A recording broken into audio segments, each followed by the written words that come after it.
Hello दोस्तों, कैसे हो आप लोग। आशा करता हूँ बढ़िया होगी। दोस्तों, कल एसएससी जीडी की जो पोस्ट है 39,481 पदों पर भर्ती का नोटिफिकेशन आउट हो चुका है। ये नोटिफिकेशन रात करीब 8-9 बजे आया, तो मैंने इस पर काम करना चालू किया। मैंने इसको पूरे नोटिफिकेशन को तसल्ली से पढ़ा, फिर मैं आपके सामने आया। मेरा ये मानना है कि आपके पास कोई भी गलत इन्फॉर्मेशन न पहुँच पाए। तो इस वीडियो में हम पूरे नोटिफिकेशन को अच्छे से देखेंगे। कौन कौन कब कब अप्लाई कर सकता है, क्या क्या डेट है, कितनी पोस्ट हैं, और एक चीज़, इसमें मेल कितने हैं, फीमेल कितने हैं। मेल के लिए 39,481 में से 35,612 पोस्ट हुई हैं, जबकि फीमेल के लिए 3859 पोस्ट हुए हैं, 3869। तो इस वीडियो में हम संपूर्ण जानकारी लेंगे और इससे नेक्स्ट वीडियो बनाऊंगा जिसमें आपको फॉर्म अप्लाई करने का पूरा प्रोसेस बताऊंगा विथ योर मोबाइल। अपने मोबाइल से अपने घर पे आप फॉर्म कैसे अप्लाई कर सकते हो बिना खर्चे के। ठीक है, केवल आपको 100 रुपये ही पे करना होगा, नहीं तो आप कंप्यूटर पर जाओगे तो आपको करीब करीब 150 रुपये सब ले लेंगे। ठीक है दोस्त, तो चलो इस वीडियो को स्टार्ट करता हूँ। सबसे पहले हम लोग नोटिफिकेशन पहुँचते हैं और वन बाय वन हर एक स्टेप को समझते हैं। दोस्तों, नोटिफिकेशन थोड़ा लंबा है, आपको थोड़ा समय लग सकता है 10 से 15 मिनट, लेकिन मैं आपको गारंटी दिलाता हूं कि इसके बाद आपको कोई भी वीडियो देखने की जरूरत नहीं होगी। विथ प्रूफ आपको यही वाला सेम नोटिफिकेशन जो अभी आपको साइट पे है, आप जाकर वहाँ डाउनलोड खुद भी कर सकते हो। एसएससी की साइट पे आपको मिल जाएगा। तो दोस्तों, ये दिया है आपका कुछ इन्फॉर्मेशन, जैसे कि आपका फॉर्म अप्लाई का डेट कब है। फॉर्म अप्लाई आप 5/9/2024 से 14/10/2024 तक अप्लाई कर सकते हैं। मतलब 5 सितंबर 2024 से लेके 14 अक्टूबर 2024 तक आप फॉर्म अप्लाई कर सकते हो रात को 12 बजे तक। और फीस पेमेंट और जो है रिसिप्ट वगैरह भी आप 14 तक ही प्राप्त कर सकते हो। अगर आप लास्ट फीस डेट और टाइम आप पेमेंट करना चाहते हो तो अंतिम डेट है आपका 15 तारीख, जिसको आप ऑफलाइन वगैरह जमा करते हो। ठीक है, अब एक आता है इसके बाद करेक्शन डेट। अगर आपकी कोई भी प्रॉब्लम हो जाती है फॉर्म अप्लाई करने में, तो आपको एक एक मतलब करेक्शन डेट मिलता है, जो आपको 5/11/2024 से 7/11 मतलब 2 दिन का आपको मिलेगा करेक्शन डेट। 5 नवंबर से 7 नवंबर के बीच आप करेक्शन कर सकते हो, लेकिन उसके लिए आपको पहले फीस पेमेंट करना पड़ता है। ठीक है, वो जो भी ये नियम बनाएंगे उसके हिसाब से आपको पहले फ़ीस पेमेंट करना है, फिर करना है। मतलब एक तो फॉर्म का भी फीस करोगे, करेक्शन फीस अलग से लगेगा। ठीक है, ये हो गया आपका करेक्शन डेट का। और एग्ज़ाम के लिए इन्होंने टेंटिवली बताया कि जनवरी फरवरी 2025 में के आसपास आपकी एग्ज़ाम हो सकती है, या तो जनवरी या तो फरवरी में।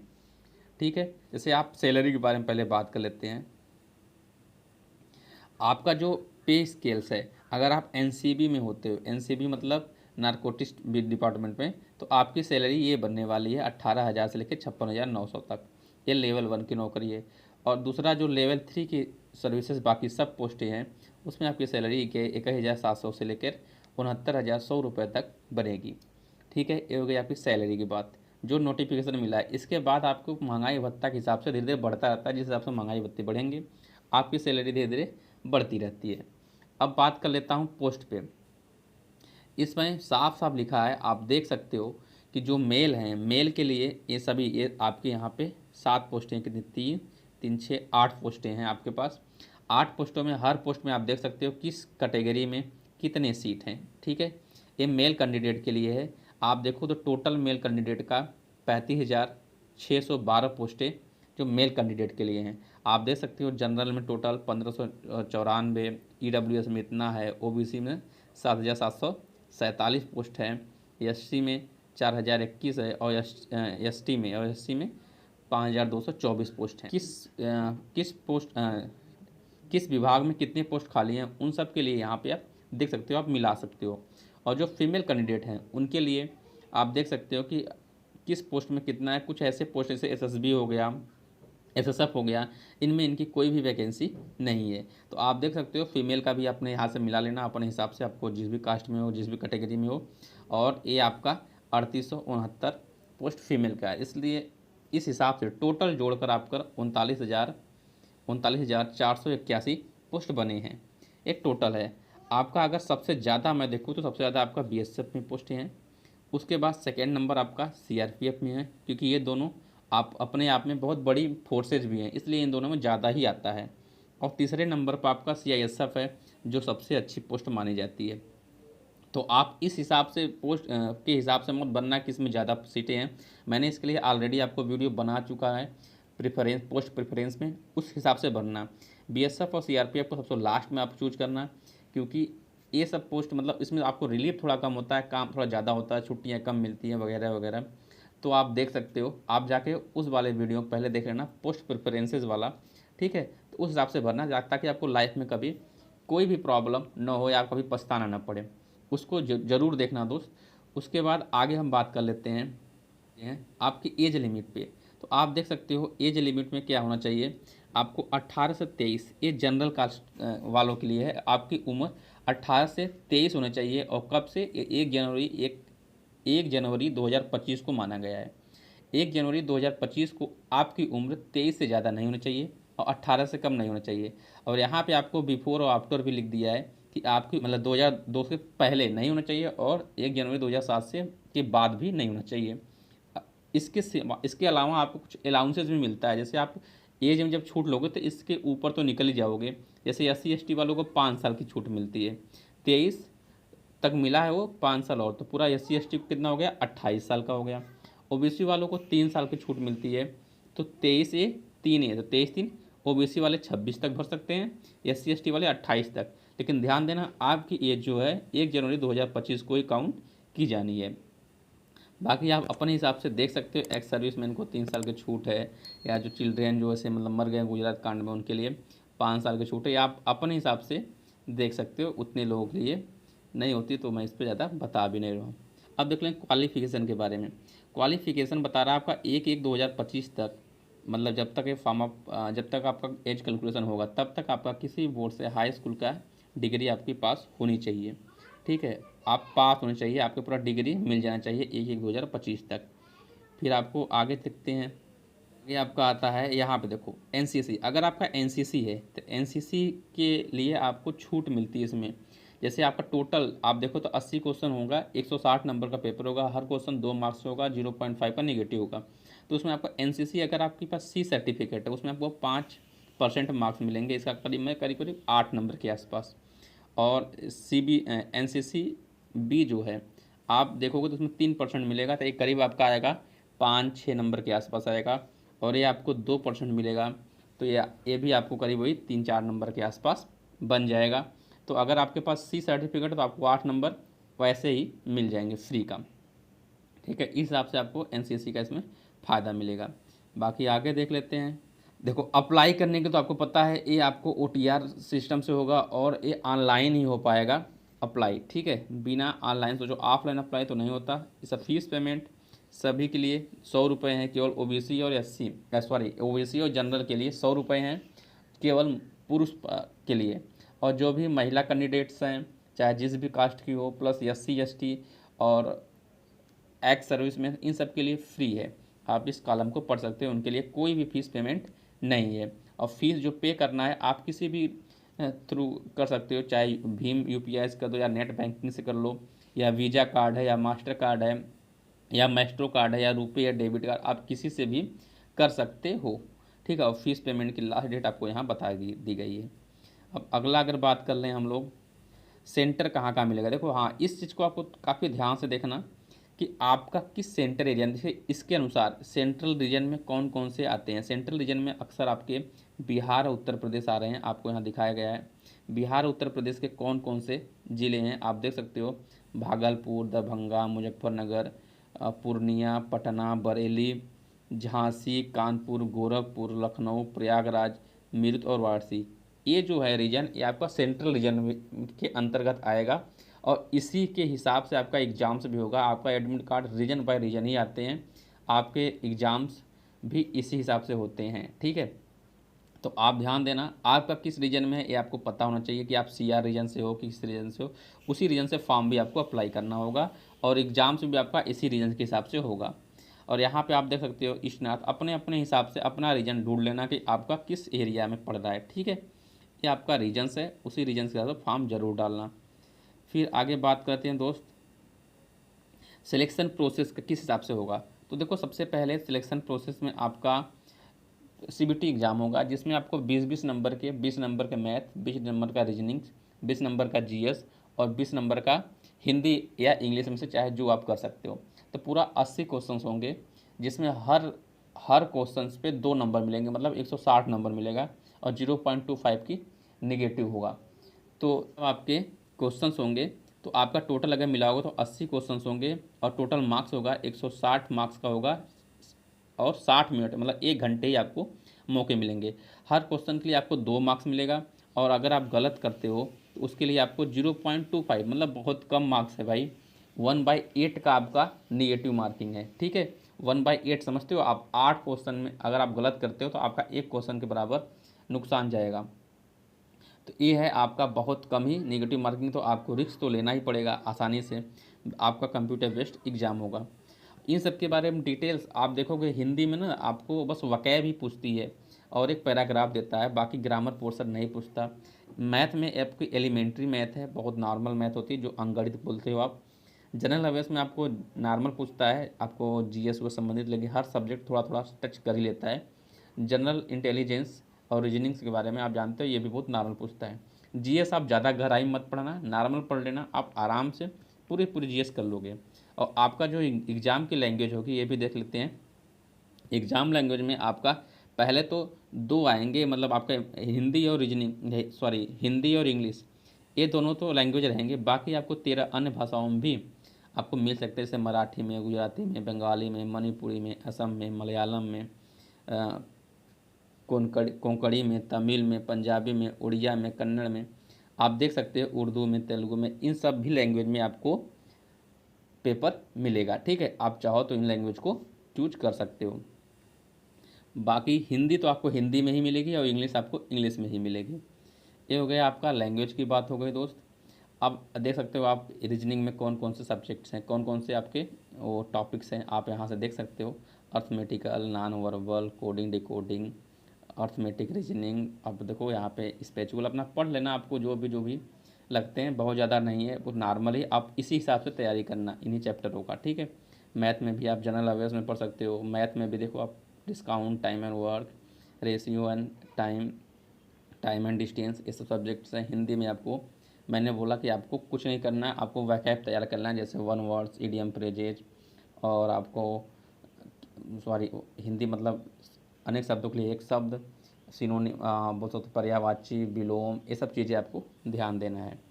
पीएचटी, पीईटी, उसके बाद जैसे आप कंप्यूटर टेस्ट एग्ज़ाम दे लेते हो तो उसके बाद आपका पीएचटी, पीईटी होता है, अगर आप उसमें कट ऑफ में आ जाते हो तो पीएचटी, पीईटी में भी आपको वही बताएंगे कि आपको दौड़ है, हाइट है, चेस्ट है, ये है, ठीक है। तो इसके लिए बात कर लेता हूँ कितना चाहिए।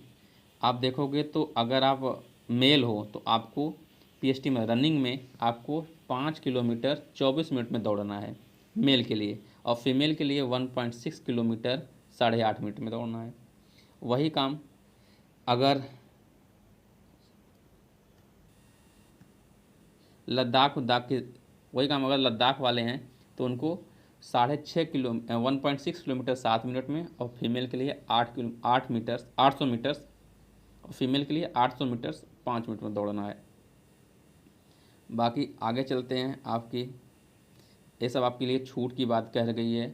हाइट आपकी 170 सेंटीमीटर होनी चाहिए, फीमेल का 157 होना चाहिए। मेल के लिए पीएचटी में हाइट 170 होनी चाहिए, फीमेल के लिए 157 होना चाहिए।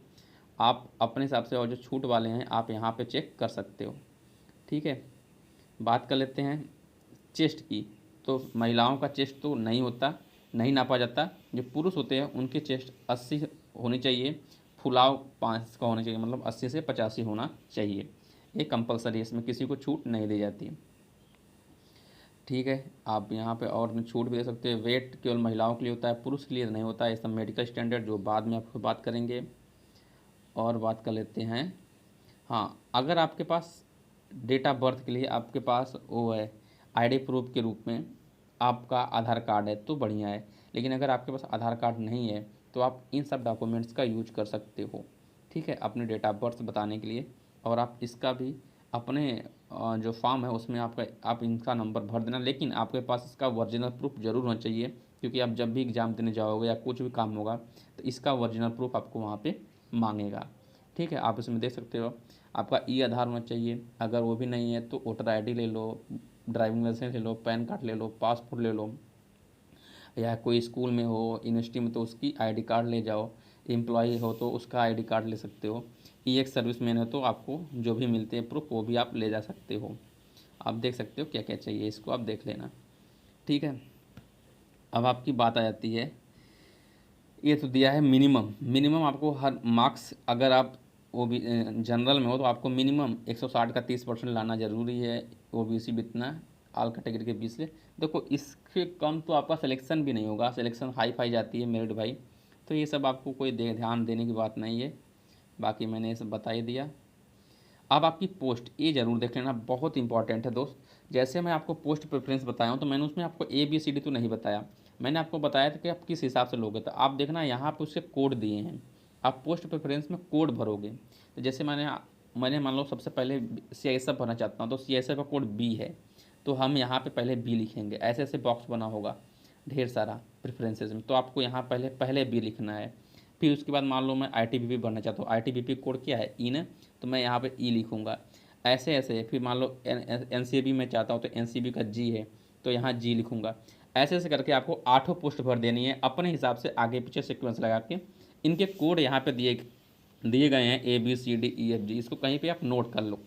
ठीक है, नोट करके तभी आप फॉर्म भरना चालू करना, इसको ज़रूर नोट करना, ये चाहिए हो उसमें, क्योंकि आप यहाँ पे अगर गलती करोगे तो आप हमेशा पछताओगे। ठीक है दोस्त, अब ये सब आपके काम की चीज़ें नहीं है, बाकी आपको दिखाता हूँ। बाकी आपको सिग्नेचर, अपने सिग्नेचर कुछ इस तरह से करना। ठीक है, आपको अपने सिग्नेचर टेढ़े मेढ़े नहीं करना है कि ऐसे हॉरिजॉन्टल कर दूँ, वर्टिकल कर दूँ, आपको हॉरिजॉन्टल या ऐसे सिग्नेचर करने हैं, थोड़े से हल्के से बड़े में लेना। ठीक है, इसकी साइज़ आपको मैं बता दूंगा अभी कुछ समय बाद। बाकी आपको फ़ोटो आपका ऑनलाइन ही लगेगा, देख लो। आपको इस तरह से, इन सब तरह से आप फोटो सिग्नेचर नहीं करोगे। इसमें देखो टेढ़ा कर दिया, इसमें बहुत छोटा दिखाई नहीं दे रहा है, यहाँ पे वर्टिकल कर दिया, ऐसे आपको सिग्नेचर नहीं करना है। सिग्नेचर आपका ऐसे एक्सेप्टेबल होगा। ठीक है, आप देख सकते हो। और फ़ोटो में भी, फ़ोटो जो है आपका ऑनलाइन दिया जाएगा, ऑनलाइन कैमरे से वहीं पे। तो फ़ोटो आपको कुछ इस तरह से लेना है, और आप ध्यान देना जब फ़ोटो लेते हो आप अपने ही कैमरे से लेना, मोबाइल से ही, पीछे कोई गमछा ले लेना। ठीक है, उससे आपको लाइव फ़ोटो खींचना है सीधे सामने, ताकि आपके दोनों कान थोड़े बहुत दिखाई दे और प्रकाश भी कायदे से रहे। आपको इस तरह से टेढ़ा बा कुछ नहीं करना है। यहाँ देख सकते हो, यहाँ पर नीचे ताक रहा है, नीचे कैमरा क्या कर, ये भी एक्सेप्टेबल नहीं होगा। ऐसे मुंडी घुमाओगे तब भी एक्सेप्टेबल नहीं है। यहाँ पे सब सही था, बस उसकी लाइट धूमिल थी, ये भी एक्सेप्टेबल नहीं है। यहाँ आप देख रहे हो टेढ़ा होकर ले रहा है, यहाँ पे भी सही नहीं। यहाँ पे गॉगल्स लगाए हैं, तो आपको गॉगल्स नहीं लगाना है, कैप नहीं लगाना है, एक नॉर्मल होके फ़ोटो लेना है और पीछे कोई गमछा लेना। ठीक है, ताकि गमछा या कोई कपड़ा लेना, ताकि प्लेन कपड़ा रहे, बस ध्यान देना, रंगीन ना हो। प्लेन कपड़ा लेकर आप अपने ही मोबाइल से फॉर्म भरते वक्त ही आपको फ़ोटो लेना पड़ेगा। ठीक है, फॉर्म भरते वक्त उसमें आता है, वो मैं आपको फॉर्म भरते वक्त डिटेल्स बताऊंगा कैसे कैसे लेना है। ठीक है, ये हो गया आपको फ़ोटो के लिए। आप जा करके अभी फ़ोटो बनवा लीजिए। और अगर आपको OBC में या SC ST में छूट चाहिए तो आपको सेंट्रल वाली कास्ट सर्टिफिकेट बनवानी पड़ेगी। ठीक है, तो उन दोनों को बनवा कर रख लो, सेंट्रल कास्ट सर्टिफिकेट और फ़ोटो तो मान लो आपको डायरेक्ट लिया जाएगा, और फ़ोटो नहीं, सेंट्रल कास्ट सर्टिफिकेट, सिग्नेचर अपना करा लो। जो कंप्यूटर से बस आप सिग्नेचर ही बनवा करके अपने पास रख लो, बाकी पूरी प्रोसेस मैं बताऊंगा, आपके घर बैठे अपने मोबाइल से कर लोगे। ठीक है, आप अपना डॉक्यूमेंट्स बस तैयार रखना, उसकी फ़ोटो कापी वगैरह नहीं लगेगी। ठीक है दोस्त, बस इसमें यही था। और आप अपने पोस्ट के हिसाब से पहले पोस्ट प्रेफरेंस लिख लेना कि हमें कौन कौन सा पोस्ट प्रेफरेंस भरना है। हाँ, और आपको सेंट्रल, अपने एग्ज़ाम की सेंटर आपको चूज करना होगा। जब मैं आपको बताया एग्ज़ाम सिटी, तो आप देखोगे उसके बगल में उसका कोड लिखा है, तो जब आप सेंटर चूज करोगे तो आपको उसके बगल में कोड आएगा। उस कोड को आपको 3 सेंटर चूज करना होगा, चाहे जो पहले आप अपना ही शहर ले लेना, फिर अपने अगल बगल के जो 3 शहर हैं, जैसे CR रीजन था तो CR रीजन में 3 शहर, चाहे जो भी आप ले सकते हो जो आपको नज़दीक पड़े, 3 शहर आप ले लोगे। तो उन्हीं तीनों में से आपके लिए एग्ज़ाम की जुगाड़ की जाएगी, मतलब आपको उन्हीं तीनों शहरों में से, चाहे जिस भी शहर में आपको एग्ज़ाम देने के लिए बोला जाएगा। तो बस ये थी नोटिफिकेशन। आई होप आपको पूरी चीज़ अच्छे समझ में आया है। बचा है आपका फॉर्म अप्लाई करने की विधि, तो मैं आपको जल्द ही कल आपको पूरे फॉर्म अप्लाई करने की विधि पूरे अच्छे से मैं आपको डिटेल्स बताऊंगा, बाय योर मोबाइल। अपने मोबाइल से आप अपने घर पे कर सकते हो। तो आप फालतू पचड़े मत फंसना, किसी कंप्यूटर वाले पास मत जाना, क्योंकि आपकी ज़्यादा चार्जेज लग जाएंगे। केवल जाना, 5 रुपये देना और अपने साइन का जो साइन है आपका उसका स्कैन कर लेना और उसको 10 से 20 KB के बीच ही रखना, ठीक है।